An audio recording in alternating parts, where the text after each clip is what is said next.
Bismillahirrahmanirrahim. Assalamualaikum warahmatullahi wabarakatuh. Alhamdulillah wassalatu wassalamu ala Rasulillah wa ala alihi wa sahbihi wa man walah.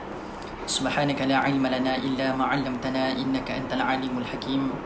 Qala rabbi shrah li sadri wa yassir li amri wa hlul 'uqdatam min lisani yafqahu qawli. Allahumma ij'alil Qur'an al-'azim rabi'a qulubina wa nura sudurina wa jalaa'a ahzanina wa dhahaba humumina wa ghumumina. Allahumma arhamna bil Qur'an waj'alhu lana imama wa nura wa hudan wa rahmah. Allahumma dhakkirna minhu ma nusina wa 'allimna minhu ma jahilna warzuqna tilawatah ana al-lail wa atraf an-nahar waj'alhu lana hujjatan ya rabbal alamin. Amin ya rabbal alamin. Sekali lagi Assalamualaikum warahmatullahi wabarakatuh pada semua yang sedang menonton live saya pada pagi ini. Boleh tak yang sedang mendengar sekarang ni komen sikit dekat bawah tu, sama ada suara saya clear ataupun jelas ataupun tidak suara saya. Kalau tak jelas ataupun kalau jelas pun boleh komen dekat bawah tu supaya saya boleh tahu macam mana status live saya sekarang. Okay? Kalau boleh minta sebaik yang sedang menonton sekarang ni boleh komen sikit, jelas tak jelas suara saya sekarang ni. Boleh tak sikit? Boleh saya tengok supaya saya tahu status live saya sekarang. Okay? Jelas kan? Tak ada yang komen ke? Okey, Alhamdulillah. So kalau kata clear, Alhamdulillah. Maka tuan sekalian, Alhamdulillah, bersyukur kita pada Allah Subhanahu Wa Taala kerana kita masih lagi diberi peluang untuk kita hidup pada hari ini. Berkebetulan hari ini adalah Sayyidul Ayyam, hari Jumaat. Maka antara saranan yang baik untuk kita lakukan pada hari Jumaat ini adalah kita memperbanyakkan selawat ke atas baginda Nabi SAW. Mudah-mudahan kita menjadi hamba-hamba ataupun umat Nabi yang mendapat syafaatnya di akhirat kelak, insya-Allah. Amin ya rabbal alamin. Sebab biasanya kan kalau kita pergi sembahyang Jumaat, antara benda yang wajib untuk disampaikan dan dipesan kepada dipesan kepada semua warga muslimin yang hadir ke solat Jumaat, mereka akan dipesan oleh khatib untuk sentiasa berselawat ke atas baginda Nabi SAW. Maka meskipun khutbah Jumaat tidak ada pada hari ini, maka kita sebagai orang yang mengaku umat Nabi Muhammad SAW kena sentiasa ingat untuk berselawat ke atas baginda Nabi SAW. Sebab hari ini kita nak bincang Al-Quran, kita nak bincang tadabbur Al-Quran. Tetapi bayangkan kita nak bincang Al-Quran yang Nabi bertungkus lumus dan bermati-matian bersama para sahabat, menadahkan keringat, memberikan sepenuh jiwa dan raga untuk pertahankan kalimah Allah ini. Tapi bila mana kita banyak faham Quran tapi kurang pula kita berselawat ke atas baginda Nabi SAW, agak pelik di situ. Jadi biarlah kefahaman kita kepada Al-Quran seiring dengan kita banyakkan berselawat ke atas baginda Nabi SAW. Jelas cuma ada bunyi kipas, tak boleh buat apa dah. Sebab saya pun kalau tutup kipas tu akan panas. Jadi minta maaf, saya tak tahu nak adjust macam mana kipas tu. Kipas tu bunyi macam tu. Jadi minta maaf tu banyak. Harapnya suara tu jelas. Okey, baik. Baik, Sina Betul sekalian, hari ini insya-Allah topik yang kita akan bincangkan dalam masa 30 minit. Dan saya menjangkakan bila saya susun poin saya balik tadi, ini adalah poin-poin yang saya buat. Saya menjangkakan mungkin akan terlebih sedikit, dan saya akan mohon jasa baik Sina Betul sekalian untuk mungkin akan terlajak sikit lebih 30 minit untuk berbincang topik yang saya kira menjadi persoalan kita setiap masa. Sebab topik saya ini adalah mengapa kita solat dan ada hamba-hamba Allah dekat muka bumi ni solat tetapi masih lagi melakukan maksiat. Jadi ini adalah perkara yang sering kali kita kerap tanya pada diri kita, ataupun mungkin kita ada mendapat persoalan daripada orang sekeliling kita yang bertanya soalan sebegini, iaitu kenapa solat tetapi still melakukan maksiat. Mesti ada sebab, sedangkan dalam Quran ada satu jaminan yang lepas ni saya akan sebut satu ayat daripada Quran yang Allah sendiri memberi jaminan bahawasanya kalau orang itu melakukan salat, nescaya salat itu akan mampu mencegahnya daripada melakukan perkara keji dan mungkar. Tetapi the question raised here ataupun persoalan yang timbul kat sini adalah, kenapa masih kita melihat ada orang yang mungkin pergi ke masjid, menunaikan solat tetapi masih lagi melakukan maksiat? Ini adalah persoalan besar yang kita nak jawab pada hari ini. Dan kita nak tengok bagaimana Quran memberikan punca dan juga memberikan pedoman macam mana kita nak buat satu plan tindakan ataupun plan of action yang mungkin akan memberikan kita, orang kata apa, satu solusi untuk keluar daripada masalah yang mungkin kita sendiri terjebak dengan kenapa saya solat tetapi masih lagi continuously melakukan maksiat kepada Allah. Ayat yang saya maksudkan daripada Al-Quran inilah datang daripada surah Al-Ankabut. So kalau kata siapa nak komen supaya untuk orang lain dapat, yang lambat join tu boleh tengok daripada mana ayat yang kita akan berbincang. Ayat saya akan bincang pada hari ini adalah surah Al-Ankabut ayat ke-45. Surah Al-Ankabut ayat ke-45, yang mana ayat itu berbunyi. So kalau ada mushaf sidang betul sekalian lebih baik, sebab ada beberapa ayat yang kita akan cross check, dan ayat tu tak jauh-jauh pun, dan ada ayat yang sering kali kita dengar. Tetapi nak katanya kalau kita ada Quran dekat depan tu supaya anda boleh tengok, sebab saya akan banyak buat metod tanasub ataupun munasabah supaya kita nampak relevan ayat ni datang. Dan kenapa hari ni seterusnya menjawablah kenapa hari ni salat tetapi masih melakukan maksiat. Okay, surah Al-Ankabut ayat ke-45, yang mana ayat yang berbunyi a'udzubillahi minasyaitonirrajim. Utslu ma uhiya ilaika minal kitabi wa aqimis salah innas salata tanha 'anil fahsya'i wal munkar wa la dzikrullahi akbar wallahu ya'lamu ma tasna'un. Jadi kalau para muslimin ataupun lelaki biasa kalau pergi sembahyang Jumaat, biasa tanda-tanda habis khutbah tu dia akan baca lah ayat ni. So hari ni siapa yang mendengar mungkin daripada kalangan muslimin yang dengar video live pada hari ni sudah tahu dah, oh yang imam ataupun khatib baca tadi sembahyang Jumaat tu yang wala dzikrullahi akbar wallahu ya'lamu ma tasna'un itu adalah datang daripada Al-Quran tu sendiri. So itulah ayat dia. Okey, surah Al-Ankabut ayat 45. Allah sebut, terjemahan secara ringkasnya adalah Allah memerintahkan kita utslu, iaitu bacalah dan serta ikutlah wahai Muhammad akan apa yang diwahyukan kepadamu daripada Al-Quran. Uhiya ilaika minal kitab wa aqimis salah, dan Allah perintahkan Nabi Muhammad dan seterusnya pada pembaca ayat ini untuk dirikan sembahyang, dirikan salat. Dan Allah sebut jaminan yang Allah berikan kalau kita melakukan salat itu, innas salata, sesungguhnya salat itu tatanha 'anil fahsya'i wal munkar, akan mencegah daripada perbuatan keji dan munkar. Maka ini adalah jaminan yang sangat besar. Sedangkan sebab kalau kita perhatikan ayat ini, ayat itu dimulakan dengan satu bentuk taukid ataupun penegasan. Allah sebut inna di situ. Inna bermaksud sesungguhnya. Sesungguhnya ni ataupun inna ni adalah harfut taukid ataupun adatut taukid, bentuk-bentuk penegasan dalam bahasa Arab. Jadi Allah menggunakan inna, maknanya sesungguhnya. Allah menekankan, Allah menegaskan bahawasanya solat ini Allah jamin dia akan mencegah seseorang yang melakukannya daripada melakukan perkara keji dengan munkar. Jadi secara automatik kita berfikir Allah dah bagi jaminan, tetapi kenapa pada pandangan mata kita hari ini kita lihat seolah-olah macam jaminan itu macam tidak terpakai untuk semua. Memang kita nampak ada orang solat tapi alhamdulillah baik dia. Tapi ada juga orang yang kita nampak dia solat bagus pula tu, berjemaah pula tu, tapi kenapa masih lagi melakukan maksiat? Jadi saya nak bangkitkan ada jaminan itu. Maka kita kena yakin bahawasanya Allah tidak pernah mungkir dalam jaminannya, dan Allah tidak pernah mungkir dalam janjinya. Kalau Allah berjanji, dia pasti akan tepati dan akan tunaikan. Wa man awfa bi ahdihi minallah. Allah lah yang paling menepati janjinya. Maka tidak ada kemungkinan dan tidak akan ada tidak ada satu kebarangkalian punya Allah berdusta dalam ayat ini. Dan mustahil sifat Allah berdusta dengan ayat ini. Jadi pastinya ianya adalah benda yang benar. Tetapi mungkin ada sesuatu perkara yang tidak ditepati ciri-cirinya, khususnya tentang salat, tidak ditepati ciri-cirinya ataupun KPI-nya ataupun karakteristiknya. Maka sidang penonton sekalian, mungkin itulah yang menjadi faktor kenapa hari ini manusia masih lagi menunaikan salat, dia menunaikan salat tetapi masih lagi melakukan maksiat kepada Allah Subhanahu Wa Taala. Baik. Jadi tuan-tuan sekalian, based on ayat ni, sebab tu saya nak kalau ada tuan-tuan sekalian ada Quran lagi baik, sebab anda akan banyak tengok muka surat tu, bukan ayat tu je. Muka surat tu saja ada banyak benda yang sangat bersangkut paut dengan kenapa masih lagi orang yang solat melakukan maksiat. Baik. Senang betul sekalian, tadi saya sebut surah ini ataupun ayat ini berada dalam surah apa tadi? Senang betul sekalian? Yes, surah Al-Ankabut.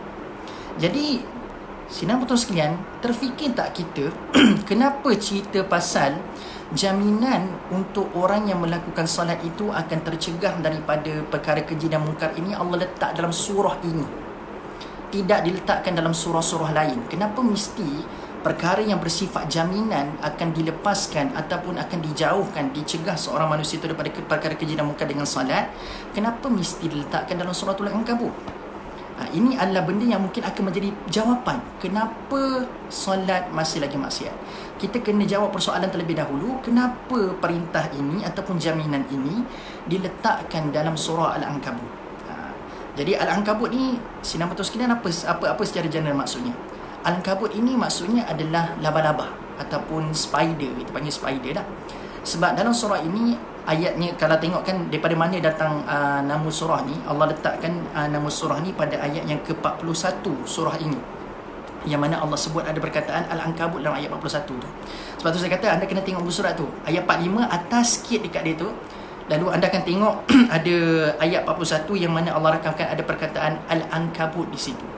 So kalau anda perhatikan ayat ini, Allah ada sebut tentang satu perumpamaan. Jadi Al-Ankabut, perkataan Al-Ankabut itu datang daripada ayat 41 surah ini. Dan apa cerita ayat 41 tu? Cerita ayat 41 tu adalah Allah cerita tentang perumpamaan. Perumpamaan apa? Perumpamaan orang-orang yang meminta pertolongan dan berlindung selain daripada Allah. So dekat situ terkandung satu perumpamaan perumpamaan orang-orang yang meminta pertolongan dan berlindung selain daripada Allah Subhanahu wa taala. Maka Allah umpamakan seperti apa? A'udzubillahi minasyaitonirrajim. Mathalul ladzina ittakhadhu min dunillah awliya'a kamathalil ankabut attakhadat baitan wa inna awhanal buyuti labaitul ankabut law kanu ya'lamun. Allah sebut terjemahannya, perbandingan ataupun perumpamaan orang-orang yang menjadikan benda-benda yang lain dari Allah sebagai pertolongan ataupun pelindung adalah seperti laba-laba yang cuba untuk membuat sarang. Padahal sesungguhnya sarang yang paling rapuh, paling reput adalah sarang laba-laba. Ibaratnya Allah nak bagi tahu, segala usaha manusia yang memohon pertolongan selain daripada Allah SWT, Allah umpamakan seperti seolah-olah mereka sedang membina satu sarang laba-laba. Satu sarang laba-laba. Dan Allah memberi satu perkara yang, satu fakta yang kita semua kan, kalau kita cuba tuan-puan sekalian benda ini, betul apa kata Allah? Allah sebut, wa inna awhanal buyut, sesungguhnya sarang yang paling rapuh, sarang yang paling reput adalah sarang laba-laba. Cuba kalau kita hari ini Sinar Betul sekalian, kalau kita nampak ada sarang laba-laba, tak perlu Sinar Betul sekalian kita pergi ambil tangan kita apa tak sorry macam kelakar sikit kita pergi cakar ke ataupun kita rosakkan dengan tangan kita Sinar Betul sekalian. Nak katanya tak perlu buat macam tu pun, kita tiup je, datang angin yang kuat pun akan bergegar, akan goyah sarang laba-laba ni. Bermaksud Allah nak bagi tahu orang yang bergantung kepada selain daripada Allah Subhanahu Wa Taala adalah pergantungan yang sangat goyah dan pergantungan yang sangat rapuh, tidak ada apa-apa jaminan.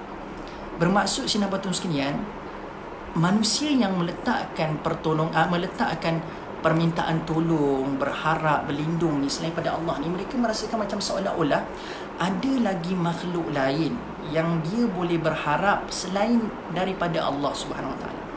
Dan dia merasakan macam seolah-olah makhluk-makhluk ini tidak ada kelemahan. Maka sebab itulah dia merasakan macam makhluk tu kuat, makhluk tu sempurna. Maka dia letakkan pergantungan dan perharapan kepada makhluk tersebut. Jadi mudah kata Sinar Betul sekalian, ayat ini menggambarkan manusia ataupun ada manusia dekat muka bumi ini tidak merasakan dirinya sebagai manusia, dan ada makhluk-makhluk sekelilingnya itu adalah benda yang Allah jadikan dalam bentuk yang sangat-sangat lemah. Dia tak nampak yang dirinya lemah itu. Maka sebab itulah mereka berani untuk mencari makhluk lain ataupun merasakan dirinya kuat ataupun dirinya dirinya sudah cukup mampu untuk menjalani kehidupan ini. Maka Sinar Betul sekalian, apa kaitan saya nak kaitkan dengan ayat 41 dengan ayat 45 ni? Maka sabar sikit dulu Sinar Betul sekalian, sebab ayat 41 ni kena faham dulu. Kenapa jaminan, ayat 45 ni dia kaitan dengan ayat 41 ni.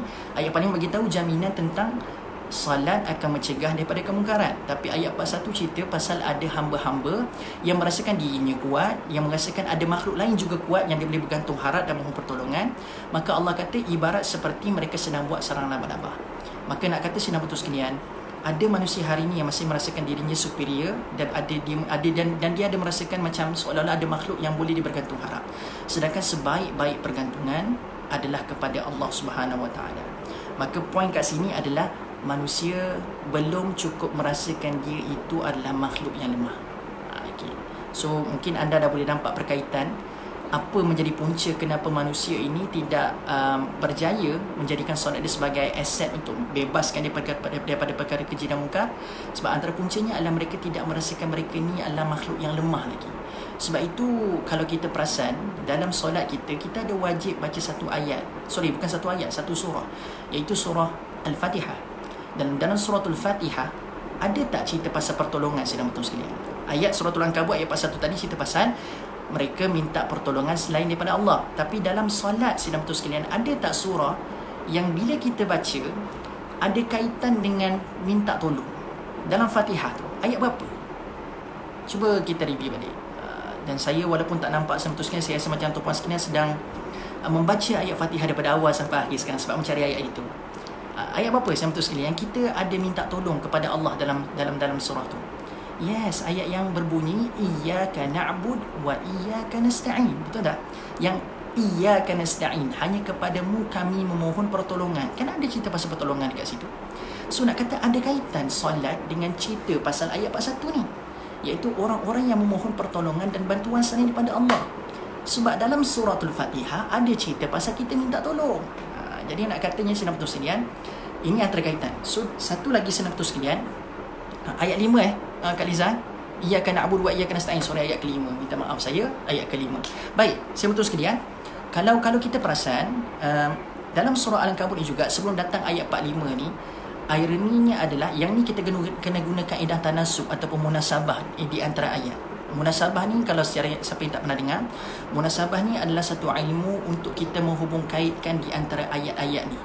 Nak katanya ayat-ayat yang Allah rakamkan itu tidak terputus, maka kita kalau kita nak melihat ayat itu apa maksud dia, kita kena tengok juga 2-3 ayat sebelumnya. Maka sedang betul sekalian, yang menariknya penemuan saya adalah kalau kita sendiri tengok ayat 45 tu, ayat sebelum-sebelum tu, khususnya ayat sebelum datang ayat 45 ni, khususnya pada ayat ke-34, Allah ada rakamkan, start daripada ayat 34, Allah ada rakamkan tentang sejarah-sejarah umat-umat manusia yang melakukan sesuatu perkara yang mungkar di sisi Allah Subhanahu Wa Taala, iaitu tidak beriman kepada Allah dan sebagainya. Maka Allah rakamkan starting daripada ayat 34 surah ini, ada cerita tentang umat-umat manusia yang terdahulu yang dibinasakan oleh Allah.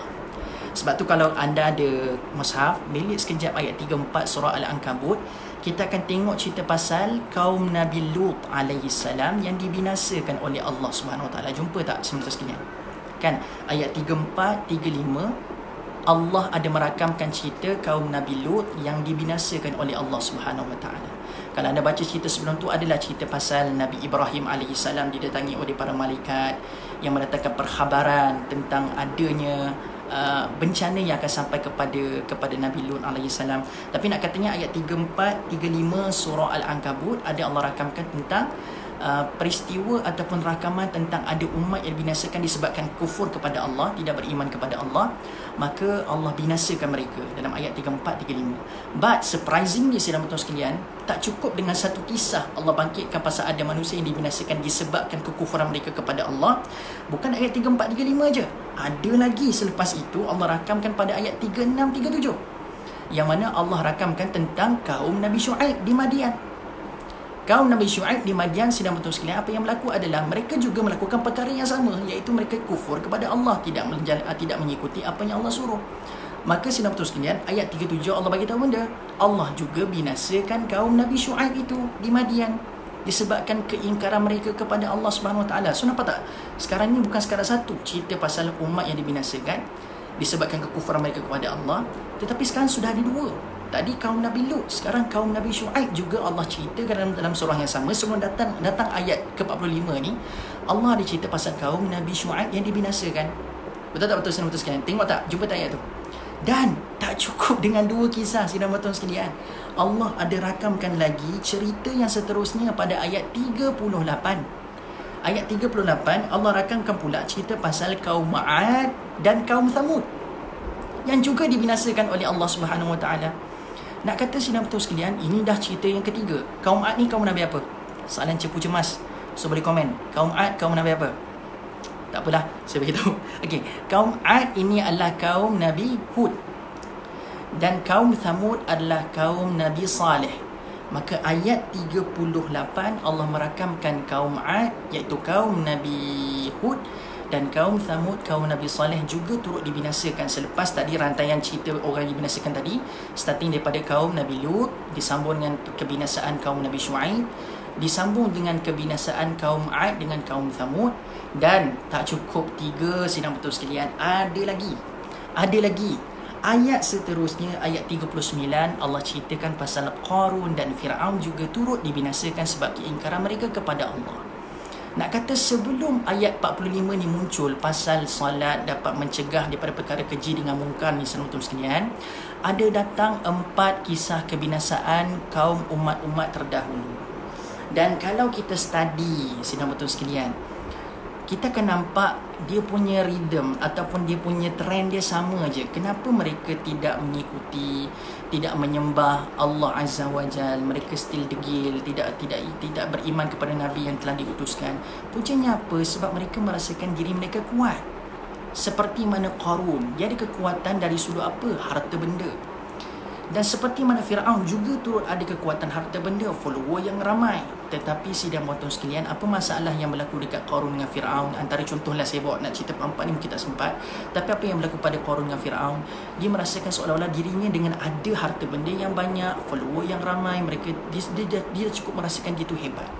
So nampak tak kaitan dengan perumpamaan yang Allah bawa pada ayat ke-41 tadi tu, yang mana Allah bagi tahu orang-orang yang tidak merasakan diri mereka lemah, tidak merasakan diri mereka lemah, diri mereka ni seolah-olah macam kuat, sempurna, maka mereka bergantung kepada kuasa makhluk melebihi daripada bergantung kepada kuasa Allah Subhanahu Wa Taala. Maka sidang betul sekalian, anda nampak tak? Cerita pasal solat ni dia bukan sekadar cerita pasal solat kita angkat takbir, kita rukuk, kita sujud je. Tak. Dia ada benda yang bersangkut paut dengan solat ni, iaitu tentang sebelum kita melakukan solat. Iaitu bagaimana solat kita hari ini, kita semayang tu betul-betul tak ada dia punya jiwa ubudiyah. Ubudiyah ni orang kata jiwa kehambaan yang tepat. Jadi menyebabkan bila mana kita ada jiwa kehambaan yang tepat, maka solat kita tu akan jadi berkualiti lah. Dan solat itulah yang akan mencegah kita daripada kemungkaran dan perkara keji tu. Tapi masalahnya saya betul sekalian, berapa ramai je manusia yang mengambil iktibar daripada kisah-kisah yang Allah rakamkan daripada Al-Quran.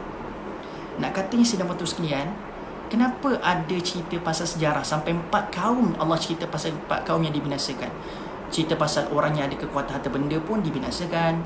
Cerita pasal kekuatan follower yang ramai pun Allah binasakan. Cerita pasal kaum yang mempunyai kekuatan militeri, kaum 'Ad, kaum Thamud, kekuatan militeri yang sangat kuat pun Allah binasakan, Allah ranapkan begitu sahaja. Nak katanya manusia ni Allah nak gambarkan dengan cerita sejarah umat terdahulu ni, this is the proof, ataupun ini adalah bukti bahawasanya manusia, kita semua, bukan kamu, kita semua sidang betul sekalian, adalah satu makhluk yang tersangat-sangat lemah. We are hopeless actually. Jadi kenapa bila kita ni terlalu lemah, kita masih lagi mendabik dada seolah-olah kita ni masih kuat, ataupun kita macam seolah-olah memperakui ada makhluk yang lebih kuat yang lebih kuat daripada Allah dan kita boleh bergantung kepadanya. Maka kembali kepada perumpamaan tadi, Allah kata kalau masih lagi kita bergantung harap pada makhluk, Allah kata pergantungan itu tersangat-sangatlah rapuh seperti mana rapuhnya Baitul Ankabut ataupun sarang laba-laba. Jadi sahabat sekalian, saya dah tengok, saya tunjukkan tadi apa kaitannya kenapa Allah bangkitkan ada 4 kaum yang dibinasakan. Dan selepas itu sahabat sekalian, kalau kita perhatikan pula pada ayat ke-44, which mean satu ayat sebelum ayat 45. Perasan tak selepas cerita pasal, saya susun dia punya flow cerita pasal ada kaum yang dibinasakan, lalu disambung dengan cerita pasal perumpamaan manusia yang bergantung selain daripada Allah. So 3-4 ayat selepas itu, ayat 44 Allah menyebut pasal ada cerita pasal penciptaan langit kat situ dan bumi, yang mana ayatnya berbunyi, kalau anda ada Musa boleh tengok sekali, ayat yang berbunyi a'udzubillahi minasyaitonirrajim, ayat 44, khalaqallahu as-samawati wal arda bil haqq Inna fi dhalika laayatan lil mu'minin. Allah kata, yang ni ayat betul-betul sebelum ayat cerita pasal jaminan tentang solat yang boleh mencegah daripada perkara keji dan munkar tu. Iaitu Allah sebut, Allah menciptakan langit dan bumi dengan cara yang layak ataupun dengan cara yang benar-benar. Sesungguhnya yang demikian itu, iaitu penciptaan langit dan bumi itu, mengandungi satu tanda bagi orang-orang yang beriman. Kenapa cerita pasal penciptaan langit dan bumi ni datang selepas cerita sebelum cerita pasal solat ni? Mesti ada sebab. Takkan tak ada kaitan, mesti ada kaitan. Baik, senang betul sekalian. Saya nak yang menonton video ni turut sama-sama join, komen kat bawah tu ramai-ramai, sebab kita nak tengok satu keajaiban tentang satu ayat Quran ni. Soalan saya mudah, dan soalan saya nak tuturkan ini bukan soalan yang saya cerita sendiri. Dia adalah soalan yang saya ambil daripada Quran sendiri, iaitu Allah pernah tanya kepada sekalian pembaca-pembaca Quran soalan ini. Tapi kita nak tengok sejauh mana jawapan kita tu bersesuaian ataupun tepat tak dengan apa yang Allah sebutkan dalam Quran. Soalannya, saya bacakan ayat tu. Seterusnya, itulah menjadi soalan yang saya nak minta anda semua komen lepas ni. Jawapan yang anda rasakan menjadi jawapan bagi persoalan yang saya nak tanya dan Allah nak tanya. Ayatnya berbunyi, A'udzubillah minasyaitanirrajim. So lepas ni dengan kita jawab benda ni, kita akan tengok apa kaitan, kenapa mesti cerita pasal penciptaan langit dan bumi datang sebelum ayat pasal solat ni datang. Okay, so sebelum ayat 45 ni, ayat 44 cerita pasal penciptaan langit dan bumi. Kenapa? Okay, soalannya adalah, antum ashaddu khalqan amis sama'u banaha. Okay, saya bacakan terjemahan. Ini adalah soalan yang Allah tanya dalam surah An-Nazi'at. Surah An-Nazi'at, saya tak ingat ayat berapa, tapi anda boleh carilah dekat muka surat sebelah tu. An-Nazi'at kan 2 page, yang bawah tu dah suku, dan sebelah dia tu, antum ashaddu khalqan amis sama'u banaha. Anda cuba cari. Ayat tu datang selepas cerita pasal Nabi Musa dengan Firaun dekat situ. Antum ashaddu khalqan amis sama'u banaha. So kalau siapa yang boleh tengok, boleh komen kat bawah tu ayat berapa surah An-Nazi'at. Soalannya adalah, maksudnya adalah, antum, kamukah ashaddu khalqan, yang lebih kompleks penciptaannya, amis sama, ataupun langit itu yang lebih kompleks penciptaannya. Ataupun dalam bahasa lebih mudahnya adalah, Allah tanya kita ke ataupun langit tu lagi susah untuk diciptakan. Hakikatnya Allah tidak pernah merasa susah dalam penciptaan, tapi Allah ada bangkitkan satu idea between kita dengan langit. Antara kita dengan langit, Allah ask some question, satu soalan, antara kita dengan langit, siapakah yang lebih kompleks penciptaannya? Maka boleh tak saya nak tahu apa jawapan sidang betul sekalian yang sedang menonton 250 orang view sekarang ini? Boleh tak anda berkongsi dekat ruangan komen itu, siapa yang anda rasa antara kita dengan langit, siapa yang lebih susah dan kompleks untuk diciptakan? So dengan jawapan anda betul sekalian, dia akan menjadi bukti kepada ayat yang saya nak datangkan selepas ini pula. So saya nak tengok apa pendapat anda tentang persoalan yang Allah lontarkan kepada kita. Kita ke langit yang lebih kompleks Allah ciptakan? Okay, cuba komen. Saya bagi lebih kurang dalam 30 saat ke 45 saat. Anda rasa siapa? Kita ke langit? Okay, silakan. Let's see berapa ramai. Nanti kita tengok siapa betul dan siapa yang salah. Tapi tak apalah, cuba jawab dulu, ikut kefahaman kita. Jangan fikir kompleks sangat, siapa betul sekalian. Just tulis kat situ, anda rasa antara kita dengan langit siapa lagi susah diciptakan oleh Allah Subhanahu Wa Taala. So kompleks lah, complexity, bukan susah dari sudut penciptaan tu. Kompleks ataupun tidak penciptaan itu. Langit ke ataupun kita? Silakan sidang betul sekalian.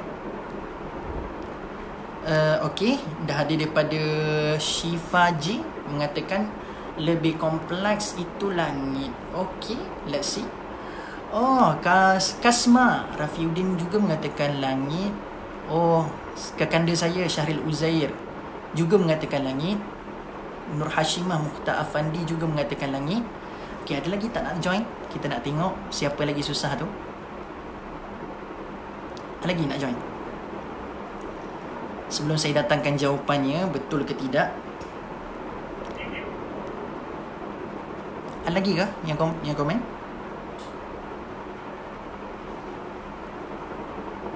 Okey, tak ada dah. Okey, kalau tak ada tak apa. So setakat ni saya boleh buat poll. Oh, setakat ini semua menjawab confident langit. Cuma okey, ada satu jawapan. Tuan Nur Azam bin Muhammad Nordin mengatakan manusia itu lebih kompleks. Okey. So sidang betul sekalian, the answer is, jawapannya terletak. So sebab soalan itu ditanya dalam surah An-Nazi'at, tapi jawapan itu sudah Allah jawab dalam Quran. Antara kita dengan langit, siapakah yang lebih kompleks penciptaannya? Maka sidang betul sekalian, jawapan itu bukan kita boleh fikir dengan diri kita sendiri, tetapi Allah dah jawab soalan itu dalam ayat yang jelas, seperti mana Allah rakamkan dalam surah Ghafir. Okay. Siapa yang boleh tolong tulis kat bawah tu, surah apa jawapan bagi persoalan tu tadi? Surah Ghafir. Jawapannya dekat surah Ghafir ayat ke-57. Surah Ghafir ayat ke-57. Okay, kalau saya boleh buka lah. Okay. Apa Allah sebut apa sini betul sekalian? Allah sebut la khalqus samawati wal ardi akbaru min khalqin nasi walakinna aktharan nasi la ya'lamun. Allah sebut dengar ya sidang betul sekalian So kalau siapa yang tadi mungkin segan nak jawab, dia mungkin nak try, tapi okay, let's see apa yang anda terfikir tadi tu betul ke tak betul, selaras ke tidak, selari ke tidak dengan apa yang Allah sebut. Allah sebut sidang betul sekalian, Allah sebut tadi, jawapannya adalah dalam surah Ghafir ayat 57, demi sesungguhnya menciptakan langit dan bumi lebih besar dan lebih menakjubkan daripada menciptakan manusia dan menghidupkannya semula sesudah mati. So Allah sebut dalam ayat ni betul sekalian, la khalqus samawati wal ard, menciptakan langit dan bumi, akbar, lebih besar, lebih kompleks, nak dibandingkan min khalqin nas, daripada menciptakan manusia itu sendiri. Maka sidang betul sekalian, the answer is langit tu lagi kompleks penciptaannya berbandingkan kita. Tapi sama betul sekalian, saya pernah buat sekali dekat satu seminar yang ramai orang datang, yang mana saya lontarkan persoalan yang sama seperti mana Allah sebut dalam surah An-Nazi'at tadi, dan majoriti, dan Alhamdulillah yang menonton live pada hari ini semua jawab langit, dan jawapan anda betul kan? Tapi saya mungkin rasa macam saya dekat tempat saya pernah pergi dulu ni, sama betul sekalian, apa yang berlaku adalah majoriti mengatakan antara kita dengan langit, mereka mengatakan bahawasanya manusia itu lebih kompleks berbanding dengan langit. Hakikatnya Allah kata langit tu lagi kompleks. Dan cuba tengok Allah tutup ayat ni dengan apa benda sidang betul sekalian. So kalaulah ada yang sedang menonton tadi tapi tak jawab, tapi dia mungkin jawab manusia, dan saya mungkin rasa mungkin ramai juga yang jawab manusia itu. Jadi sidang betul sekalian, Allah kata kalau kita jawab manusia itu, sidang betul sekalian, betul lah kata Allah pada penutup ayat ini, walakinna aktharan nasi la ya'lamun, akan tetapi ramai manusia tidak mengetahui tentang fakta ini. Sebab nak katanya saya betul sekalian, kenapa Allah sebut walakinna aktharan nas la ya'lamun? Sebab Allah sendiri tahu yang manusia sendiri merasakan macam kalau dia nak compare dengan makhluk lain, dia ni lebih mulia, dia lebih hebat, nak compare dengan segala makhluk kat sekeliling tu, dia rasa macam dia ni manusia terlalu sempurna, terlalu hebat. Jadi sebab itulah bila mana dia tanya soalan, kamu ke langit yang lebih sempurna, lagi hebat penciptaannya, lagi kompleks penciptaannya, maka dia jawab diri dia. Tapi saya betul sekalian, Allah kata no, Allah kata langit tu lagi kompleks nak dikomparekan dengan kita. So kenapa cerita pasal langit? So sekarang ni kembali pada ayat ke-44 surah Al-Ankabut tadi, senang betul sekalian. So sekarang kita nampak tak apa yang Allah nak kaitkan dengan ayat 44 dengan 45 surah Al-Ankabut tadi. So Allah nak kaitkan, senang betul sekalian, kaitannya adalah kenapa mesti ayat penciptaan alam, penciptaan langit dan bumi datang sebelum ayat cerita pasal solat dan jaminannya? Sebab ceritanya pasal Allah nak bagi tahu this is the other proof. Tadi cerita pasal manusia, kamu adalah kekuatan harta benda ke, kamu ada kekuatan militeri ke, sejarah membuktikan Allah ranapkan mereka sekelip mata je. Cerita pasal 4 cerita kaum yang dibinasakan tadi tu. Tapi Allah datangkan juga proof yang seterusnya. Sebab Allah kata mungkin sejarah tu kamu tak nampak sebab dia tak berlaku depan mata kamu, mungkin kamu mengalami masalah untuk percaya. Tetapi Allah kata ada satu benda yang kamu boleh tengok daripada celah tingkap kamu sekarang, yang kamu keluar daripada rumah tengok ke langit sekarang ini. Allah kata kalau kamu merasakan diri kamu cukup hebat, tengok langit sana tu, aku bagi jawapan daripada surah Ghafir ayat 57 tadi, bukan kamu yang hebat, tapi langit dekat atas sana tu lagi hebat dan lebih kompleks aku ciptakan. Dia lebih menakjubkan berbanding daripada kamu. Jadi kenapa bila Allah datangkan fakta ini, kita merasakan kita ini hebat sangat lagi. So sekali lagi Allah datangkan bukti seterusnya selepas cerita pasal kaum yang dibinasakan tadi itu. Bukti seterusnya yang kita ni lemah adalah nak dikomparekan dengan langit. Kita ni tak berapa hebat sangat sentuh sekalian. Kita ni tak berapa nak besar sangat sentuh sekalian. Jadi datanglah ayat selepas itu, Allah kata utslu ma uhiya. utslu ma uhiya ilaika minal kitab. So datanglah cerita pasal Allah perintahkan Nabi Muhammad dan sila pembaca ayat ni untuk kita ini membaca daripada apa yang Allah wahyukan kepada kita, iaitu Al-Quran lah, cerita pasal Quran.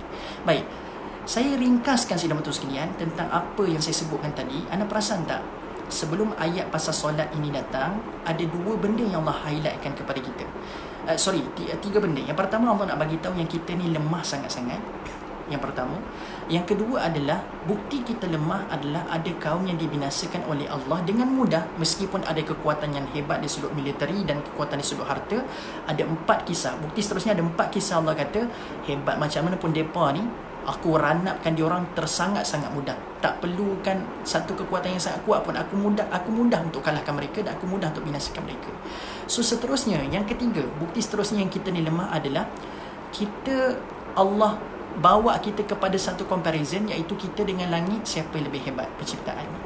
Maka senang betul sekalian, kaitannya cerita sebelumnya 3 benda tadi tu dengan ayat ke-45, Allah nak bagi tahu antara faktor kenapa manusia tidak berjaya menjadikan solatnya menjadikan solatnya mampu mencegahnya daripada perkara keji dengan mungkar. Faktornya adalah sebelum solat tu, cuba cek diri kita masing-masing. Sudahkah kita ada nilai dan jiwa kehambaan bahawasanya kita ini tidak pernah lebih hebat dan mustahil kita akan lebih hebat daripada Allah.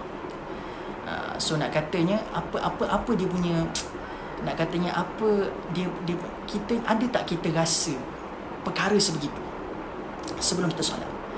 Jadi kalau kita ada perasaan sebegitu, kita ni lemah, Allah ni terlalu berkuasa kepada kita, bukankah sepatutnya dalam solat itu kita jadikan waktu yang paling berkualiti untuk kita minta? Disebabkan kita ni lemah, kita jadikan solat itu adalah waktu yang paling berkualiti untuk kita minta pertolongan daripada Allah Subhanahu Wa Taala, dengan kita melafazkan iyyaka na'bud wa iyyaka nasta'in, kita minta tolong.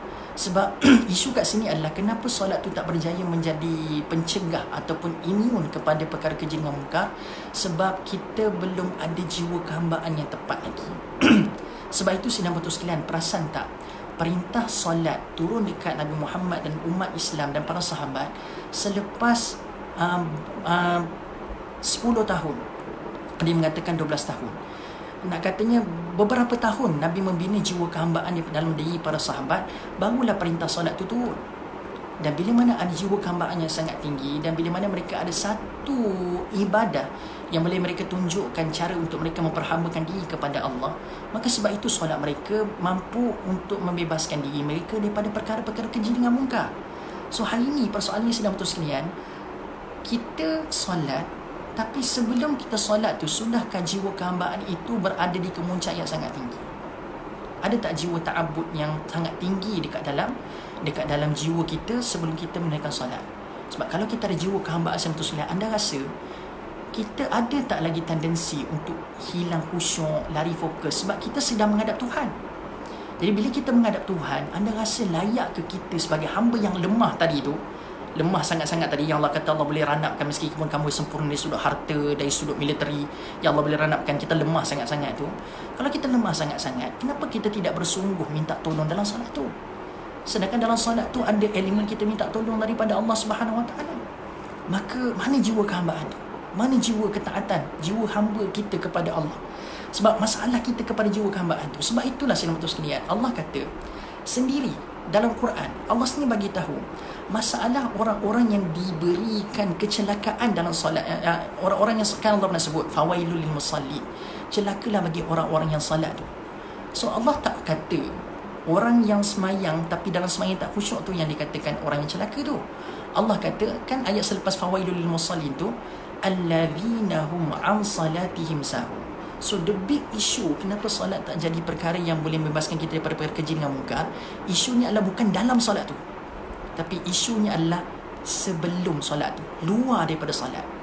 Buktinya apa? Allah tak sebut alladzina hum fi salatihim sahun, tapi Allah kata alladzina hum an salatihim sahun. So anda boleh highlightkan dekat surah Al-Ma'un yang anda kerap kali baca tu, Allah tak sebut alladzina hum fi salatihim, tapi Allah sebut alladzina hum an salatihim.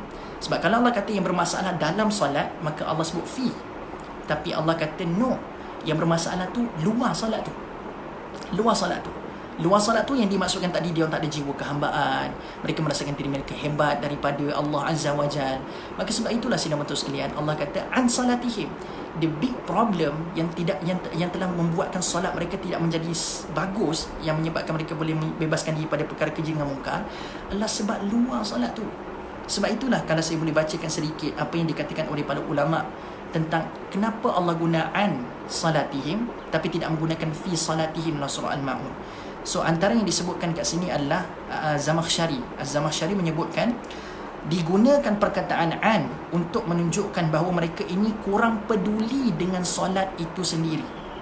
So Zamakhsyari memberikan komentar, an ini kenapa digunakan oleh Allah berbanding dengan fi, sebab Allah kata bila Allah sebut an, Allah nak highlightkan mereka itu adalah orang-orang yang tidak peduli tentang solatnya. So bila dia kata punca apa yang telah menyebabkan bila mana mereka tidak peduli dengan solat tu, dia menjadikan seorang manusia itu ataupun seorang hamba itu mendekati kepada dua perangai ini. Ini katakan Zamakhsyari. So bila mana mereka tidak peduli tentang solat, dia mendekati kepada dua sikap ini. Yang pertama adalah dia akan mendekati sifat orang-orang yang fasik. Yang kedua akan mendekati sifat-sifat orang munafik. Sebab sidang betul sekalian, dalam surah Al-Ma'un ni kena ingat tau, cerita pasal surah Al-Ma'un ni Allah bangkitkan tentang perangai-perangai orang munafik. Dan antara perangai orang munafik di sana sekalian, Allah boleh baca dalam surah Al-Ma'un, antaranya Allah sebut tentang ara'aital ladzi yukadzibu biddin, mereka berdusta atas agama, atas nama agama. Fadzalikal ladzi yad'ul yatim, tidak memberikan kebajikan kepada anak-anak yatim, wala yahuddu ala ta'amil miskin. So saya nak tanya sidang betul sekalian, tak bagi makan kepada orang miskin, tidak memberi kebajikan kepada anak-anak yatim, berdusta atas nama agama. Benda ni saya nak tanya sidang betul sekalian, benda ni berlaku dalam solat ke luar solat? Benda ini berlaku luar solat. Sebab itu Allah kata fawailul lil musallin. Dan Allah kata allazina hum an salatihim. Sebab Allah tak kata bukan yang bermasalah tu dalam solat tu, yang bermasalah dekat luar solat tu. Jiwa kehambaan tak ada, benda-benda bersifat luar solat mereka tidak jaga, wuduk mereka tidak jaga. So ini yang dikatakan Zamakhsyari. Zamakhsyari kata an ini merujuk kepada mereka tidak peduli langsung tentang solat. Bermaksud mereka tidak alert bila nak masuk zuhur, mereka tak alert bila nak masuk asar, mereka tak alert bila nak masuk subuh. Jadi tidak ada persediaan yang kukuh kepada jiwa mereka, dan bila tidak ada persediaan jiwa yang bagus masuk dalam solat tu yang jadi masalah tu. So dia bermula dekat luar solat lagi tu. Sebab itulah kena jauhi sifat-sifat orang munafik dan fasik, supaya tidak mengganggu kita punya kualiti solat yang boleh menjadi aset terbaik untuk kita bebas daripada perkara keji dengan perkara mungkar. Okey, apa lagi yang disebutkan oleh tafsir tentang kenapa Allah guna an? Antara yang lain adalah bila digunakan an dalam bahasa Arab, bila guna an ini sentiasa bahasa Arab merujuk kepada perkara yang jauh. Sebab itu kalau dalam hadis, kalau kita biasa dengar an Abi Hurairah radhiyallahu anhu, kan ada an tu kan dalam sanad tu kan. Kenapa digunakan an? Sebab kita jauh dengan dia orang. So an ini kita nak wujudkan perkaitan tentang benda yang jauh. So an ini merujuk kepada perkara-perkara yang jauh. So bila Allah guna an salatihim sahun, so mereka ini di samping mereka tidak peduli, mereka tidak menjaga perkara-perkara luar solat, mereka juga adalah menjadikan solat itu jauh daripada diri mereka. So jauh daripada diri mereka ni bermaksud mereka tidak ambil cakna tentang memperbaiki kualiti solat. Mereka tidak menjadikan solat itu perkara yang sangat diperlukan dalam kehidupan. Mereka nampak sekadar solat ini wajib, tapi tidak mencapai satu level merasakan solat itu adalah satu keperluan yang sangat-sangat diperlukan dalam hidup ni. Sebab tu saya kata tadi, saya betul sekalian cerita pasal surah Ankabut tadi. Kalau kita sudah merasakan kita ni hamba yang sangat lemah, rasa perlu tak? Kita ada tak keperluan untuk minta tolong pada Allah sebab kita ni lemah? Contoh macam situasi COVID sekarang ni, senang betul sekalian. Kita diuji dengan masalah tak boleh nak keluar rumah, dalam keadaan kita terlalu ketakutan dengan virus yang sangat kecil sebesar mikroorganism. So kita ketakutan.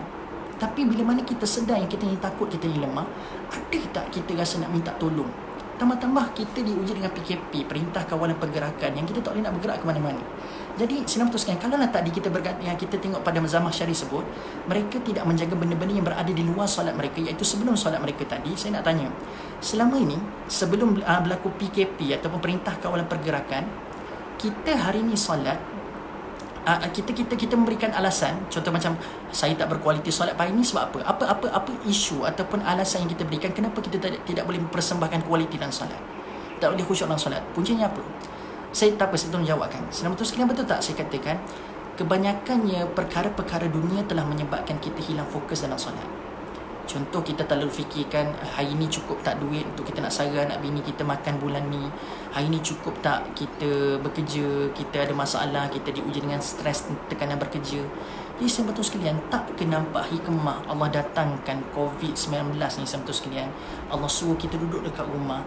Allah nak hilangkan segala benda-benda yang mengganggu kita dekat dalam solat, yang mengganggu kita luar daripada solat tu, so that kita boleh berikan quality time untuk kita berikan yang terbaik dalam solat kita. So kita duduk kat rumah, kita dah boleh alert dah, okey pukul sekian-sekian masa nak masuk zuhur. So pastikan sejam 2 jam sebelum tu kita dah mula bersedia untuk masukkan jiwa kehambaan, so that bila masuk dalam solat tu kita betul-betul menjiwai setiap kalimah-kalimah yang kita sebut, dan kita sedang merasakan diri kita sangat lemah. Kita ni adalah hamba Allah yang sangat-sangat kerdil, yang memerlukan pertolongan Allah, yang memerlukan keajaiban daripada Allah SWT untuk bebaskan kita daripada kesusahan yang kita lalui sekarang ini. So nampak tak hikmah? Saya nampak isu COVID-19 ini, ya betul dia menjadi musibah buat kita, tetapi hikmah yang kita boleh dapat dekat sini adalah Allah sedang membetulkan kualiti solat kita. Allah sedang memberikan peluang kepada kita untuk review balik solat kita, yang akan menjadi perkara pertama yang akan ditanya di akhirat kelak, saudara sekalian. So mudah-mudahan dengan perkara ini Allah baiki dan Allah bagi peluang untuk kita review balik solat kita, kita akan ada bekalan untuk kita hadapi selepas daripada isu ni, ataupun isu COVID-19 ni dah tak ada selepas ini. So nak katanya Allah sedang persiapkan jiwa kehambaan kita dekat sini, saudara sekalian. So nak katanya saudara sekalian, nak katanya saya buat conclusion balik tentang apa yang saya kongsikan tadi. So kenapa Allah guna an, kenapa tidak Allah guna fi? Sebab Allah nak bagi tahu yang kita ni sangat lemah, saudara sekalian. Sorry, kenapa Allah guna an, kenapa tidak guna fi? Bukan tadi. Sorry. Dah macam terganggu sikit dengan apa yang dikomen kat situ. So Allah nak bagi tahu saudara sekalian, kenapa Allah guna an, tidak guna fi? Sebab Allah nak bagi tahu solat itu tidak berjaya membebaskan kita daripada perkara-perkara keji dengan munkar. Faktornya apa? Mereka tidak menjaga perkara-perkara yang berada di luar solat mereka, bukan dalam solat tu. Sebab kata juga Zamakhsyari, dia kata kalau Allah guna fi, bermaksud fi ni refer dalam solat. So kelalaian dalam solat, saudara sekalian, adalah perkara yang tidak boleh dielak. Sebab manusia ni disinonim dengan perkara yang mereka ni mudah lupa. Mereka ini nak kata apa benda, terganggu dengan bisikan syaitan. Sebab itulah saudara sekalian, kan alladzina hum an salatihim sahun dekat ujung tu kan. Kan kalau kita terlupa bilangan rakaat, ataupun kita ada tertinggal benda-benda yang kita rasa macam kita ragu-ragu, kan di akhir tu kan kita diminta untuk melakukan sujud sahwi. Kan sahwi. So nak kata saya untuk sekalian, kenapa Allah tidak gunakan fi? Sebab fi itu adalah perkara yang kita tak boleh nak elak. Tetapi an salatihim sahun, benda yang dekat luar solat itu tadi, kita boleh elak dan kita boleh adjust. Sebab dalam solat kita nak adjust lah. Sebab benda tu akan keep datang, keraguan, akan sifat lupa. Sebab itulah tidak digunakan fi, digunakan an. Sebab an, perkara dekat luar solat, kita boleh adjust, kita boleh kawal masa kita nak bersedia dalam solat untuk solat bila, nak bersedia untuk semayang tu bila, kita nak prepare diri kita untuk jiwa-jiwa kita jadi murni, jadi bersih tu bila. So nak kata kita boleh adjust. So nak kata saya betul itu hikmah kenapa Allah gunakan an kat sini. Okay, baik, saya betul sekarang cukup sekadar tu. So saya nak buat konklusi balik. So hari ni persoalan kita adalah kenapa manusia solat tetapi masih maksiat. So kita dah jumpa dah kenapa sahabat sekalian. Puncanya adalah manusia gagal untuk merasakan diri mereka lemah, dan diri mereka ni terlalu hopeless di sisi Allah Subhanahu Wa Taala. Dan dia gagal untuk melihat yang Allah itu sangat-sangat berkuasa untuk mereka bergantung harap. Sebab itulah yang juga yang disampaikan oleh Allah dalam surah Al-Ankabut ayat ke-33, 34 tadi itu, sampailah ayat ke-41 tadi. Allah bagi tahu ada umat-umat terdahulu yang mereka hebat dari sudut kebendaan, mereka hebat dari sudut kekuatan ketenteraan militeri, tapi Allah boleh ranapkan. Itu tanda Allah tersangat-sangat kuat berbanding dengan manusia, meskipun dia ada segenap segi kesempurnaan. Dan seterusnya Allah bagi tahu, tolong sedar hakikat kita sebagai seorang manusia. Dan di-compare dengan makhluk yang bernama langit, Allah kata kita ni tersangat-sangat kecil, tersangat-sangat tak berkuasa, tidak sangat-sangat hebat pun nak dibandingkan dengan langit. Maka saya memutuskan kita ni adalah makhluk yang sangat lemah. Maka bagaimanakah solat yang disebut oleh Allah dalam ayat 45 ini membantu kita untuk membebaskan diri kita daripada perkara keji dengan mungkar? Solat itu adalah solat yang dimulakan dengan sebelum solat itu kita membentuk jiwa kehambaan yang sangat tinggi, supaya bila masuk dalam solat kita bergantung tidak kepada makhluk lain, kita cuma bergantung hanya senya kepada Allah Subhanahu wa ta'ala. So berhenti kita bergantung kepada makhluk, sebab Allah sendiri sebut pergantungan kepada makhluk yang lain itu adalah seperti mana ibarat dan perumpamaan kita membuat satu sarang laba-laba. Dan seperti mana sarang laba-laba kita semua tahu dia sangat rapuh dan sangat-sangat tidak kukuh. Maka janganlah kita bergantung kepada pergantungan yang sangat rapuh dan kukuh. Bergantunglah kepada Allah sekukuh-kukuh pergantungan. Maka siapa tu sekalian, saya ceritakan juga tentang surah Al-Ma'un tadi, tentang siapakah golongan yang dicelakakan oleh Allah dalam solat, siapakah golongan yang solat yang dibinasakan oleh Allah. Saya sebut alladzina hum an salatihim, tapi kenapa hikmah Allah tidak sebut fi salatihim?